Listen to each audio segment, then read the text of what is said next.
Currently, Aguinaldo and his cabinet are on Malolos discussing what is their next move.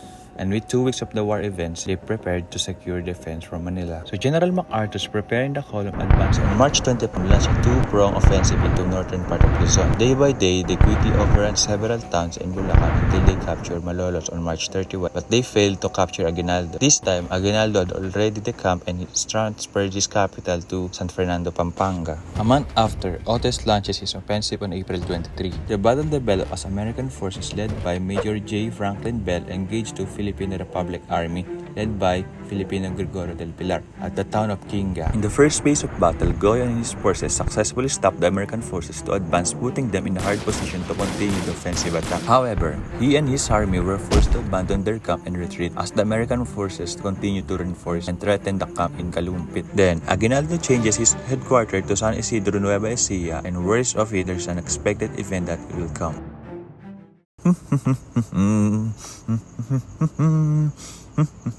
Senor Presidente, whoa, why are you here? That's the same question that I should ask. The President sent me a telegram. Now, where is he? Oh, he left already in the morning. Oh, heck, why did he ask me to come here? Why are you sitting at the President's desk? Eskun Maricon. Who the heck fired that shot? Hey, why are you here? You're supposed to be in the jail, right?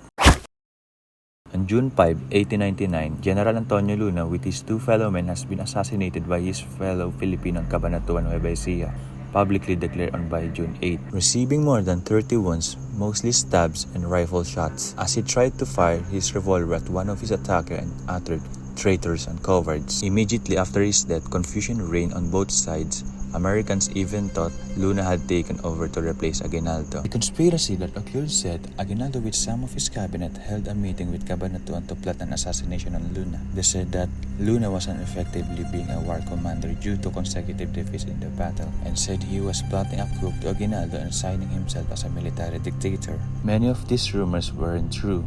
Most of it, they blame Aguinaldo for ordering his fellow men to assassinate Luna, but Aguinaldo keeps denying it. After his death, Aguinaldo replaces himself as a commander-general. No peace has been set. The battle was fought, and the war turned into pursuit of Aguinaldo. As Aguinaldo, time by time, he changed his courses in some town provinces of Central and North Luzon to escape. That time, Aguinaldo ordered his forces to disperse and begin a guerrilla warfare across the country. There, Aguinaldo turned his route to heavily forested Cordillera Mountains in the east. The American forces continued to pursue Aguinaldo, sending a battalion to the north, engaged blocking force of Filipino force under General Gregorio del Pilar at Tirad Pass, in which a 60 Filipino rearguard under Goya succumbed to more than 500 Americans of the 33rd Volunteer Infantry Regiment under Major Peyton C. March. In the first phase of the battle, Filipino advantage within a good position on the high ground makes a surprise attack on American position below the ground. They continued to advance, but they were slow due to bad position to fight. However, March sent elements of their force with an Igorot village to determine the Filipino position and outflank the defenders, and they succeed. Later that day, the search party had success in their task, and the Americans fell upon the rear of the outnumbered defenders, defeating them.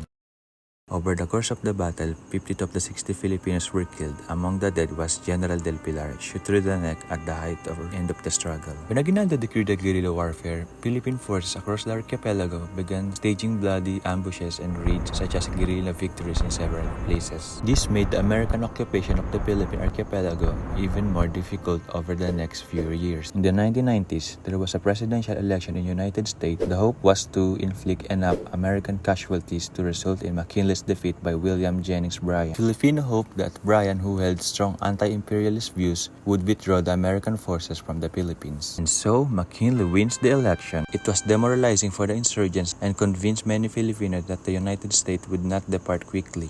Throughout the war, numerous atrocities were committed by the U.S. military, including the targeting of civilians. In retaliation for Filipino guerrilla warfare tactics, the U.S. carried out reprisal and scourge earth campaign, forcibly relocate many civilians to concentration camps where thousands died. The Filipino forces continued suffering defeats from the better armed United States forces during the conventional warfare phase. On March 23, 1901, Aguinaldo was captured in Balanan, Isabela, and swears allegiance to the United States. He appeals to all Filipinos to accept the sovereignty of the United States. The war continues and some Filipino forces leaders' refusal to surrender to the United States. Some American opposition strongly objected to the annexation of the Philippines. Anti-imperialist movements claimed that the United States had to become colonial power, replacing Spain as the colonial power in the Philippines. In the year later, 1902, April 16, Filipino General Miguel Malvar surrenders in Batangas, followed by 3,000 of his men, the last Filipino general to surrender in the war. On July 4, 1902, U.S. President Theodore Roosevelt proclaims a full and complete pardon and amnesty to all people in the Philippine archipelago who would participate in the conflict. This is also the official ending of Philippine-American War. Other groups including the Muslim Moro people of the southern Philippines and quasi-Catholic Pulanan religious movement continued hostilities in remote areas that lasted 14 years of conflict. The war resulted in at least 200 Filipino civilian deaths, mostly due to famine and disease. Some estimate for civilian dead reach up to a million. Atrocities and war crimes were committed during the conflict, including torture, mutilation, and execution.